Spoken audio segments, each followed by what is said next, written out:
This podcast may contain content that is graphic and disturbing in nature. Listener discretion is advised.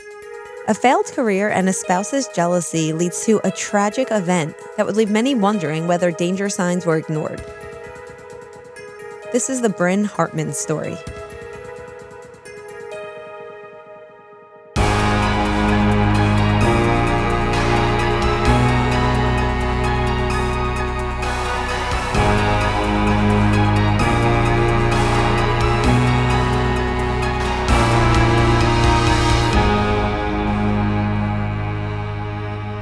Hello, Meghan. Hi, Amy. It's finally April, and we are getting close to the end of the semester already. I cannot believe it. The school year always flies. You think it's going to take forever. And I kind of want it to go fast, but then when I get to the end, I'm like, why did I hope it would go fast? This only means I'm going to be another year older in June, so try not to speed it up too much. Yes, that's true. But we get so many months to just focus on women and crime and some of our research, which is always awesome. Yes, we're lucky that we have time in the summer to pursue so many new research projects and other things that I really look forward to. So today we're going to be discussing Brynn Hartman. And Meghan, I know you know that name, right? You said your mother was a big fan of Phil Hartman? Yes, I knew the story, and I know a little bit about Brynn Hartman's background professionally as well. I was surprised because I'd only heard of her husband, Phil Hartman, who was very famous in the late 80s, or actually in the 80s and the 90s, for his work on Saturday Night Live and other areas, which we'll talk about in a moment. But I never knew anything about Brynn, and I never really knew the story of what happened here. So this one is definitely shocking because other than being high profile, it has a lot to do with substance abuse and, where the line is between personal responsibility and how substances can influence a person's decision. Did you hear about this one from a listener or suggestion, or did you just come across this on your own? I think if I asked you to guess, you probably could figure it out, Meghan. I'm reading the Phil Hartman biography. Biography. Yep, a memoir. I should have definitely let out with that. Okay. Yes. So it is not a memoir because a memoir would be written by Phil himself. Oh, I see. Okay. Yeah. One of my favorite pastimes is just kind of looking at the memoirs and the biographies at the library. And I came across the Phil Hartman biography called You Might Remember Me, written by Mike Thomas. Now, I haven't finished it yet, but I did plenty of other research. So I'm reading this on the side. And then I realized it was relevant to what we do here on the podcast. So I figured we would cover the story. That's great. It's nice when you find your inspiration from books that just interest you in general. Yeah, I wasn't even looking for a topic. We have a very long list of cases to cover. Yes, we do. So let's unpack Brynn Hartman's story. Now, Brynn was born on April 11th, 1958, and her legal name was Vicky Jo Omdahl. She grew up in Thief River Falls, Minnesota with her family. Her father was an engineer and her mother was a local retail shop owner. She had one brother and two sisters and by all accounts had what most people would consider to be a typical or normal upbringing. But Brynn always seemed to be on a quest to find herself. Now, a friend of hers described her as always changing her name. So first she was Vicky, then she was Vicky Jo, then she was Bryndon, and then Brynn. In fact, a friend often poked fun at her asking, so who are you this week? And I'm sure, we all know people like that who are always on a quest to kind of figure out who they are. Brynn dropped out of high school to pursue her dream of becoming a model, and she did garner a small amount of success in Minnesota. And while modeling, she started dating a local man by the name of Douglas Ivor Torfin. The couple would marry on May 20th, 1977. However, the marriage was short-lived. Brynn just didn't want to get stuck in Minnesota. She had big dreams. She wanted to be a famous model, and the two would divorce, and she relocated to California, and this is when she officially would change her name to Brynn. She didn't have as much success as she had hoped for. I mean, she did secure a few commercial spots, a few TV spots upon moving, but, she was a little disappointed, and, she wanted things to move quicker than they were. And I would imagine there's a lot of people that move to California hoping to achieve these big dreams, and it just doesn't happen overnight. Right. Or it might not happen at all. It's really hard. Yeah. And perhaps as a result of this strain, or maybe just from hanging around a certain crowd, she started drinking heavily and also using cocaine. And unfortunately, she would become addicted to both substances. Luckily, she had family, and family noticed what was going on. And at the urging of her brother, she entered a rehab program and she got clean. She was able to get off the substances at this point. Oh, good. And being sober was going pretty well for her. She got a job as a swimsuit model, and while she was riding the high of her new job, she met a man, an aspiring actor by the name of Philip Edward Hartman. Now, sources are a bit at odds regarding how they met. Some sources say they were set up on a blind date. Others say they met at a party. But regardless of how they met, the two began dating in 1986. So just a bit on Phil's background. Phil had been born in Canada in 1948, and his family had moved to Los Angeles in 1960. Meghan, I don't know if you knew this, but he was the fourth of 8 siblings. Oh, wow. No, I didn't know that. Yeah, and he came from a devout Catholic family. Phil was involved in drama from a young age, and he stood out among his peers. He was extremely funny, and everyone regarded him as the class clown, and he was also very likable. He attended Santa Monica College and Cal State Northridge, where he majored in graphic design. He then worked for a bit as a stage manager for a band, and he was also a graphic designer. Now, he was very talented artistically in many different areas. In 1975, Phil went to see a show at the Growlings, which is an improv Los Angeles comedy group. Do you know some famous people who got their start there? I don't. Well, you know I am quite the fangirl of Dax Shepard. Oh, boy. And Dax got his beginnings at the Growlings, and he was in a comedy group with Melissa McCarthy. Oh, wow. Okay. You also had Will Ferrell start there, Kristen Wiig, Maya Rudolph, Lisa Kudrow.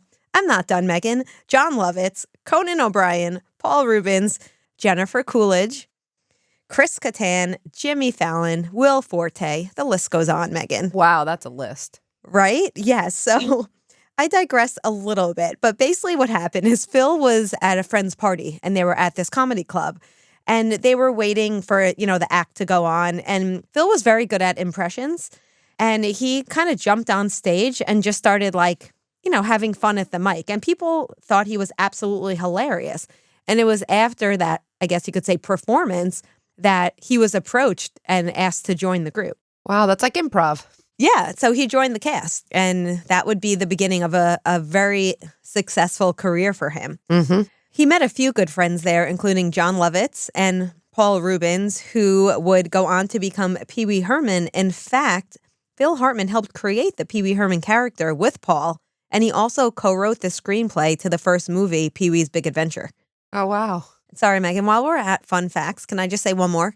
Okay. In 1979, Phil Hartman was on The Dating Game as a contestant. Oh, get out. Do you remember The Dating Game? So I fell down a bit of a rabbit hole, and it turns out he was not the only famous person who was a contestant on that show before they became famous. Who else was? Arnold Schwarzenegger, Tom Selleck, Farrah Fawcett, John Ritter, Sally Field. I mean, I just found too much fun. I knew you would love this. I know you love trivia, so. I do. Is that like a starting place for comedians, the dating game or the dating show? I mean, that's so interesting. I don't know. It might be like a place for them to get seen. Yeah. That's what I was going to say. I guess if you're someone living in California and, you're kind of doing what you can to get in front of the camera. But Yeah. I was shocked. Even Suzanne Summers was another one that I saw. Oh, So if you all want to be entertained, go check out some of these people on The Dating Game. It was very fun to watch, the I'll bet. 70s, 80s. The humor is very different, very inappropriate. of course. Okay, so back to Phil. So his career really took off when he joined the cast of Saturday Night Live in 1986. So he left the Growlings to pursue this new position. And this was right after he began his relationship with Brynn. So Phil would become very famous for his hilarious impersonations. Have you seen Phil Hartman on SNL? Oh, definitely. I don't want to spend too much time, but there's just one or two that I recall. Do you recall when he impersonated Bill Clinton and went into the McDonald's? Oh, I certainly do. Absolutely. He was so good. It's comedy gold. It's such a different type of comedy than we see now. He was a master. He was an absolute He was. master of impersonations. Okay, so needless to say, I mean, people loved him. He would do Ed McMahon. He would do Ronald Reagan, Jack Nicholson. He was so incredible at these impersonations. After he moved to New York to pursue this career, Brynn followed soon after, and she left California to move to New York to be with him. Okay. His success continued. He even won a shared Emmy Award for his writing contributions. At the time, Meghan, he set the record for the most appearances as one of the show's regulars. It was somewhere over 150 appearances. Right. So Phil was both, he was a performer and a writer for the show, which was very rare for the time. So Brynn follows Phil, it seems, after maybe not such a long time. Yeah, I mean, many people question, so what made Phil fall for Brynn? He definitely had no problems getting the ladies. He was a very funny guy. He was well regarded. He had a great personality. And really, a man of his caliber, he could have gotten any woman he wanted at that time. Brynn was a swimsuit model, but she wasn't very high profile. Many of Phil's friends had suggested that when the two met, Phil was in a particularly vulnerable state because he was just coming out of his second failed marriage. So he hadn't yet got the gig with SNL. So he was in a little bit of a professional limbo when he met Brynn. And so coming out of a divorce, kind of not knowing where he's going professionally, Brynn was tall, blonde, beautiful, and his friends felt that he was attracted to her because she was able to bolster his ego after this divorce. Oh, that seems kind of harsh. Like they're suggesting that he would not have been interested in Brynn if he had not been in this kind of place. I don't know. I mean, it just seems a little harsh. Yeah, it sounds insulting, right? Yeah, Yeah, it does. It does. Brynn was also very taken by Phil and the affection that he showed her. He reportedly doted on her, and they had a very intense relationship. But unfortunately, intense passion also meant very intense emotional fights. Right. Their relationship was rocky pretty much from the start. But as we see in many couples, they often reconciled and they would get back together after having explosive fights. Soon after moving to New York, Brynn became pregnant with their first child. The two also got married around this time in a small ceremony.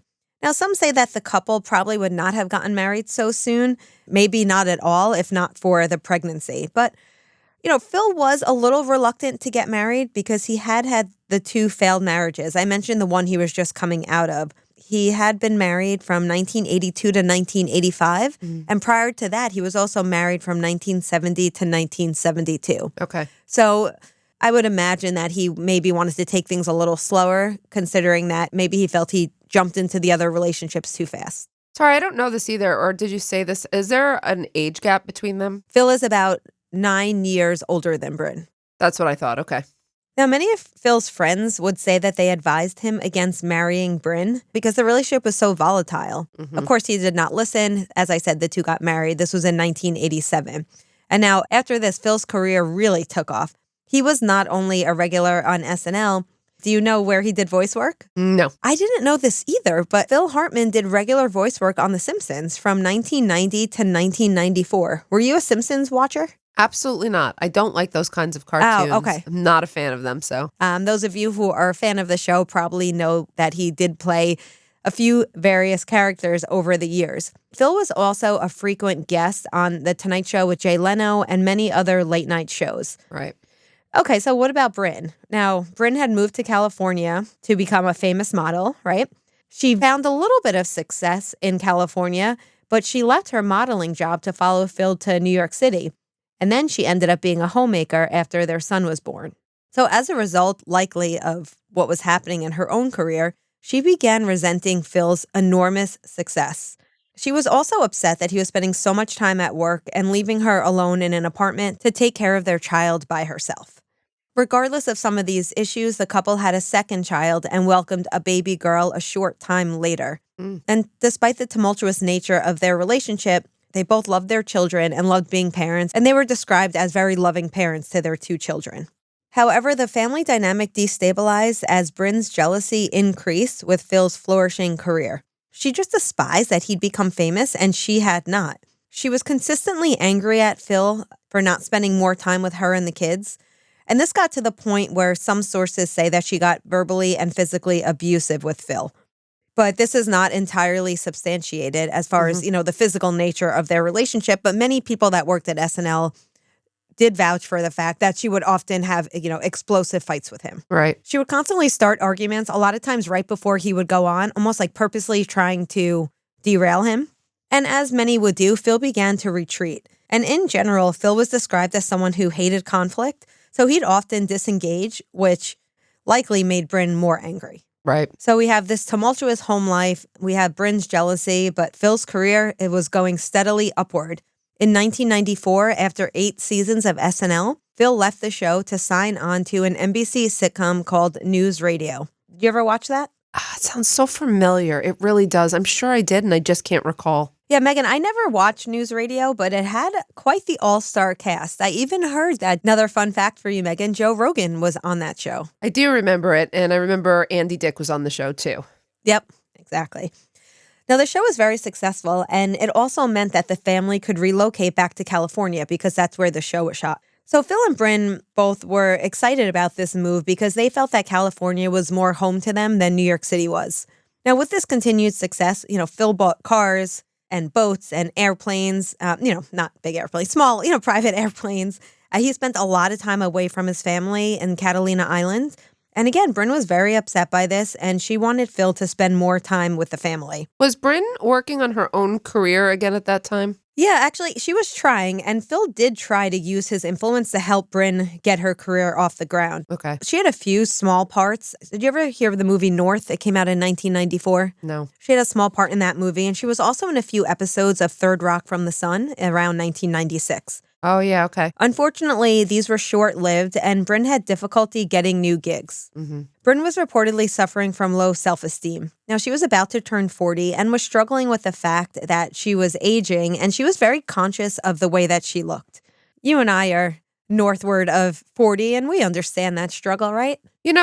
Honestly, in her, at the time too, in Hollywood standards as well, if you're looking to model, if you're looking to act, there's just so much pressure on women as they age and the types of roles that they can get. And yes, I think we're both conscious that we're getting a little bit older, but I think that it's especially a lot of pressure on women in that industry. And, we have at least made some progress in that area. But at that time, I can imagine it was quite difficult, quite a strain on her. Yes. And as is often the case, from the outside, she was very beautiful. Oh, yes. If you see pictures of her. But unfortunately, it doesn't matter what it looks like from the outside. She was struggling. Yeah.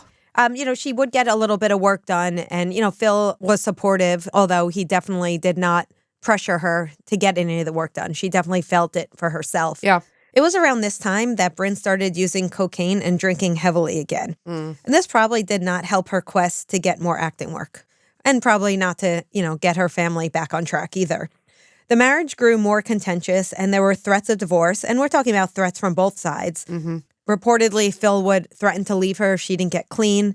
And, she would make threats. But, the couple stayed together. Some people say for the kids, some say for financial, but of course, we could never know. Right. Brynn did try to get clean. She did have a few stints in rehab, but her addiction to cocaine and alcohol had a hold on her, and she always went back to using. In early 1998, she also began taking Zoloft, which is an antidepressant, but it could also be used to treat obsessive-compulsive disorder, post-traumatic stress disorder, various panic disorders, and various anxiety disorders. Mm-hmm. Now, when mixed with other substances, medications like Zoloft have the potential to trigger violent outbursts. And in Brynn's case, it often did.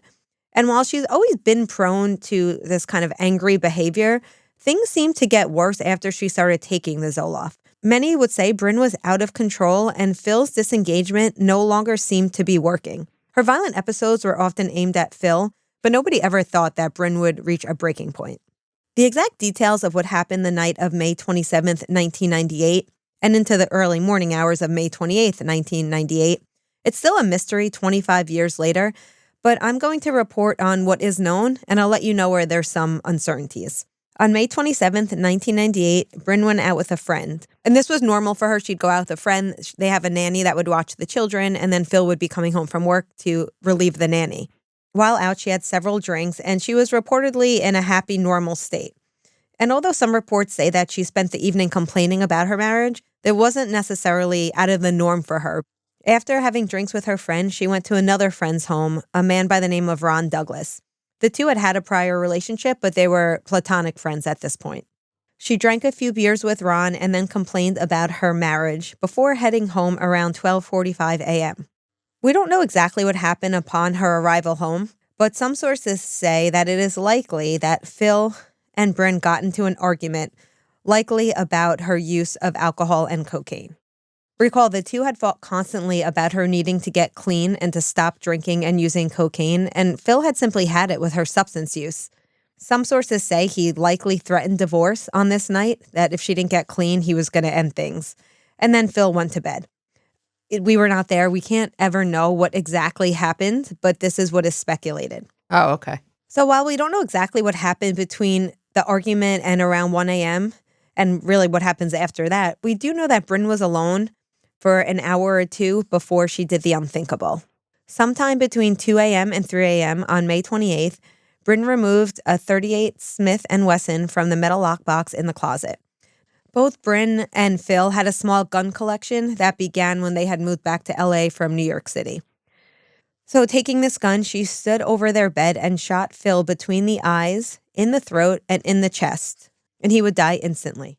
After murdering Phil, Brynn proceeded to drink for about another hour and also likely used cocaine during this time. While in this state, Brynn called her friend Ron, the friend she was with earlier in the night, and she was crying hysterically, saying that Phil had left for the evening and he had left a note simply saying that he'd be back later. Ron had consoled her and told her to try to get some sleep. Rather than taking his advice and going to sleep, Brynn showed up at his front door about 20 minutes later. He said that she smelled of alcohol, she was in hysterics, and she was barefoot. Once she came in the home, she collapsed on the living room floor. Wow. It was now about 3:45 a.m. Ron would say that he knew that she had been using and thought that maybe she had overdosed because she was also vomiting a lot. Brynn had asked him to call home, because she was sick. Maybe she wanted her husband to know where she was or to know she was sick. So Brynn asked Ron to call home several times. I believe he did about 3 times, and nobody answered. The phone just kept ringing. Then she would tell Ron that she killed her husband, and he even saw a gun in her purse, and he did take the gun from her. But he didn't believe her. I mean, why would he? As her friend, he knew Brynn could be dramatic and perhaps volatile, and he knew she was extremely intoxicated. But could he ever have imagined that she would have murdered Phil? Probably not.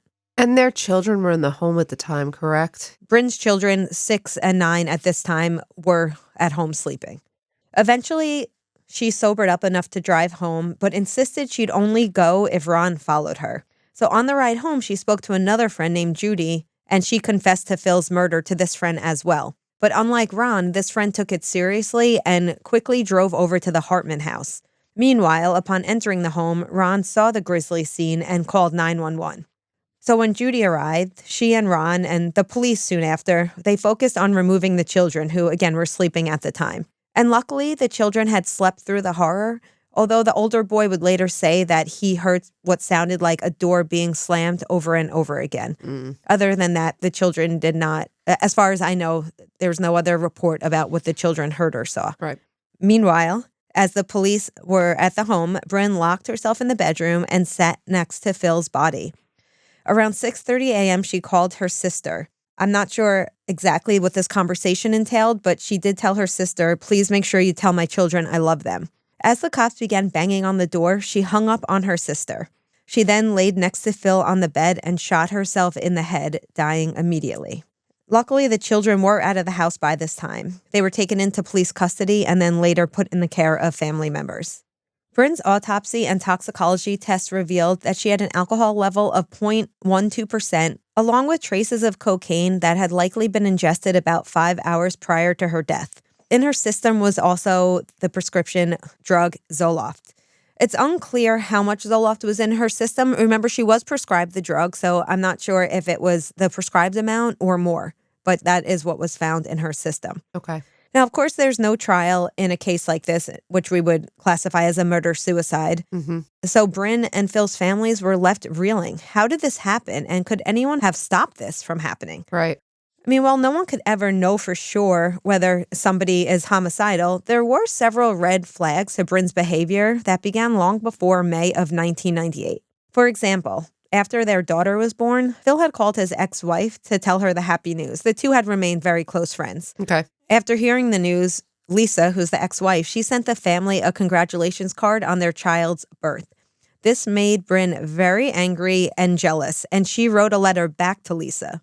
The gist of it being, quote, "Don't ever effing get near me or my family or I will hurt you. I never want to hear from you. Never, ever, ever come near us or you will be really sorry." Wow, that's really concerning. I feel like I know the answer, but maybe not. Were the police called to the home at all? Not that I was able to find. Oh, okay, because I thought they were. All right. That doesn't mean they weren't. Right. It just all means right. in the sources I found they weren't.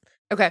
And if you remember back at the beginning of the relationship, several of Phil's friends had, urged him not to marry Brynn, and some even told him that they found Brynn to be unsettling due to her erratic behavior. There was even one of his closest friends who stopped talking to him for several years when he married Brynn. Oh, wow. Yeah, his friends felt strongly about this. I don't know how much stock to put in this, but there's also the fact that Brynn changed her name several times over the course of her young adulthood. And while this isn't uncommon for people who are looking for fame, it does bring into question how much of Brynn's personal identity may have been unstable. Right. And then, of course, there were her addictions. Is it possible that they had chemically changed her to such a point that she would murder Phil? I mean, there's lots of questions here. A year after the murder-suicide, Brynn's brother filed a wrongful death lawsuit against Pfizer, the maker of Zoloft. And he was quoted as saying, "The use of Zoloft caused my sister to not know what she was doing, and she shot her husband. And when she came out of that, she shot herself."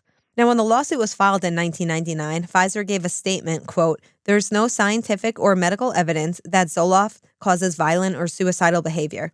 The suit was settled for $100,000 with no admission of any wrongdoing. I also have to imagine, and though I don't know specifically, but I would imagine there's a warning about interaction effects, like not to drink or use other illegal drugs because of the possible effects. Yeah, so in 2004, the FDA mandated that all antidepressants would include a warning regarding the risk of suicidal ideation. Ah, And this was particularly for, though, kids and teens. okay. I don't know if you recall that there were a lot of cases that were questioning the relationship between antidepressants and suicidal ideation Okay. in younger people. There are varying levels of debate as to the relationship between antidepressants and suicidal ideation. What we do know is that doctors advise against mixing alcohol with antidepressants because both affect neurotransmitters in your brain, and alcohol can also increase the side effects of these medications. Right. But then you have mixing cocaine and Zoloft. And this is more problematic because this can cause a rush of serotonin, and dangerous levels of serotonin can cause, well, not only death, but they could cause delirium and other behaviors. In the late 1990s and early 2000s, Zoloft and Prozac, along with many other similar drugs, were being blamed for hundreds of violent deaths. And there was this claim that volatile behavior was an extreme manifestation of a rare side effect of the antidepressants. And it was said that this could drive a person into extreme states of irritability, anger, and frustration. Now, more recent research has noted that there may be a link between some antidepressants and self-harm or violent behavior, but that this is seen more in children and younger patients under the age of 25. Mm-hmm. Every single case is different, and we see that there are many cases where the benefits of a medication outweighs this rare side effect. I would agree, but I am aware of a growing body of literature that is addressing this issue, and it's something that I think people should be aware of when they consult with their doctor. Yeah, as with anything you're going to put in your body, you want to know what possible side effects are. Absolutely. You weigh the cost and the benefits and decide what's best for you. Yes. So I understand this tragedy, and I remember the tragedy, but I don't know what happened with their children. Brynn's sister Kathy and her husband raised both children in the Midwest, and I'm sure it was extremely difficult on these two. But by all accounts, they thrived and they grew up in what would be considered a stable, happy home. I mean, they both keep a pretty low profile, but they're both successful adults. And Phil's daughter was even at an SNL anniversary show to honor her dad. Oh, how nice. I think it's incredible that these two children were able to thrive after what happened. I mean, yeah, that's really hard. And of course, we don't know their personal struggles as well. Of course. Just what we see, but it's an absolute tragedy what happened. However, and I don't mean this to sound insensitive, but it might have been more stable home for them to grow up with her family because it sounded like the home they were in was unfortunately very tumultuous and unstable. So maybe they found some more grounding, I guess, following this tragedy. Maybe. Or at least I hope so. Okay, so what can we say about this case? There's some questions here. There's a few ways to look at this. Was Brynn a mentally unstable woman whose jealousy and loneliness ultimately led to this tragedy? Or can we look to her substance abuse? I think we have to look to both. I think it's a combination, absolutely, of both of these issues coming together. And unfortunately, though there are red flags in these cases, they're not always these huge red flags where people wouldn't necessarily think to intervene. So it's the epitome of a tragedy. It is. And these tragedies, particularly speaking of murder-suicides, the majority of them involve intimate partners and occur in the home. So you have according to the Violence Policy Center, there's close to 600 murder-suicides yearly in the United States, and 65% of those involve intimate partners, and 81% occur in the home. Wow. Research suggests 3 explanations that can help us understand domestic murder-suicides. One of them would be situations where there's significant negative dynamics, such as abuse, infidelity, or perceived injustice. And I would say Brynn probably falls into this category because she was Right. intensely jealous of Phil's success. Yes. She was barely able to break through into Hollywood. And it seemed that she perceived her place as homemaker to be an injustice to her while Phil worked late hours and he would use his well-earned money to go have fun, and she felt like she was stuck at home with the kids. Right. There were a few sources that reported that at times she may have thought Phil was having an affair, but there's never been any evidence suggesting that he was in fact having an affair. Tell me who you think falls in this category, because we just had a conversation about this. Okay. Another class of murder-suicides falls under this explanation that a perpetrator's feeling of obligation toward the victim, such as protecting a spouse, partner, or child from the stigma or shame of the planned suicide or the hurtful consequences of something that the actor has done. Did we just talk about this? Who is it? We did. Yes. You gave me a theory. We were talking about a case that's in the news, and someone this is is on the Alex Murdaugh case. Yep. Yes. Yes. So as I was writing this, I was like, oh, Meghan just, because we were talking about the explanation for, is it possible? Yes. Did he do this? If he did, why? And there were different explanations suggested by the prosecutor. And I said, well, there could be an alternative one. Yes, absolutely. and then the last would be when they're more of a mercy killing. And we've talked about cases like this where Yes. somebody engages in a murder-suicide as a way to relieve the victim of an ongoing suffering or indignity. Okay. Got it. It doesn't seem like Brynn was doing much to alleviate her own problems. She was drinking and doing cocaine, and she had an addiction problem. So I think it got to a point where she couldn't control what she was doing. But of course, that probably fed into her inability to get a job. But then you have to wonder, on the other hand, she did seem to blame Phil for all of her inability to achieve her dreams. So I'm wondering if you could see her falling under victim complex, also called victim mentality, is a personality trait that we see used in clinical psychology. And it's used to describe a person who basically believes that they are constantly the victim of harmful acts of others, even when they are given evidence to the contrary. And this type of personality trait can cause extreme chaos in relationships. It could lead to manipulation, bullying. This brings up the idea of, where is the intersection of personal responsibility and substance abuse and mental health? Right. This is, very complicated because she murdered him. And so there's, of course, people would blame her for the murder, and that would be correct. Now, where this would have stood in a court of law, had she survived this, had she not died by suicide, then she would have been in a court of law. And I'm not sure what they would have found.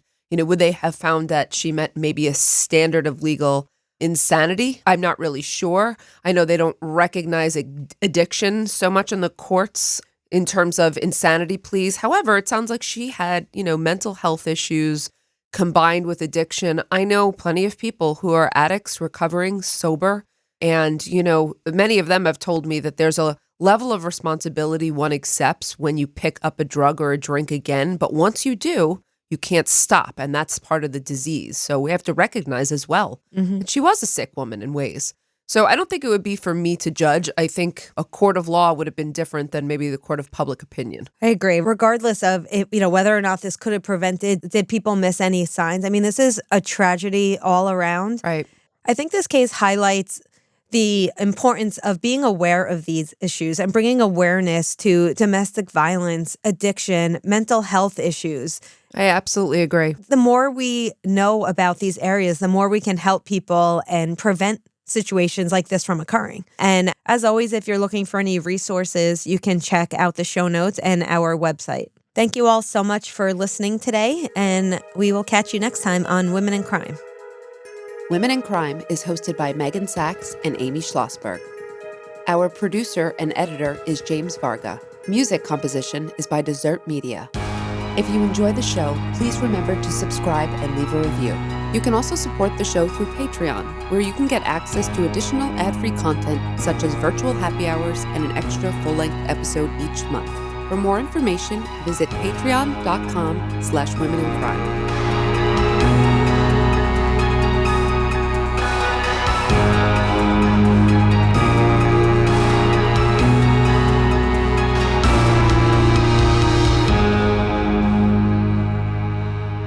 Sources for today's episode include IMDb, Daily News, LA Times, CNN, History.com, Biography, and ABC.